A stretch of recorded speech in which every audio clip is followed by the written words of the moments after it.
Po odchode Richarda Sulíka strana Sloboda a Solidarita čelí existenčnej kríze a vnútornému rozpadu. Sme svedkami každodennej trápnej politickej komunikácie zo strany jej predstaviteľov. Táto zúrivá banda liberálov, ktorá nerešpektuje iný názor, mi venovala celý status. Snažia sa prekrúcať moje tvrdenia z nedeľnej relácie. Status nazvali Návod na lepší život podľa guru Gašpara.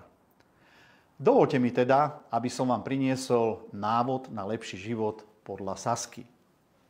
Tak poprvé, ak neviete vládnuť, tak vládu jednoducho povaľte. Po druhé, ak máte alkohol za štátne, treba vypiť celý bar. Po tretie, ak nie sú dve pohlavia, no je ich aspoň 50.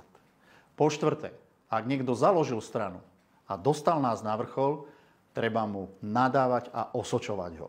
Po piaté, ak nesúhlasíš s niekoho prácou, záhadne ho nechaj zomrieť vo väzbe. Po šieste, ak nemám politický program, dehonestujem rodinu politického súpera. Po siedme, ak hľadáš mierové riešenia, samozrejme si ruský agent. No a na záver po 8, ak sa ti nepáči niekoho argumentácia, napadni ho priamo v parlamente, či rovno pošli do basy. Tu sa mi pozerajte do očí. A tu sa mi pozerajte do očí. A viete čo?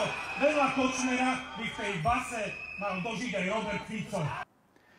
Politici zo Sasky, skúste konečne ponúknuť riešenia, nie prázdne frázy. Ak si neviete poradiť, tak si zavolajte naspäť pána Sulíka, nech to spraví niekto poriadne.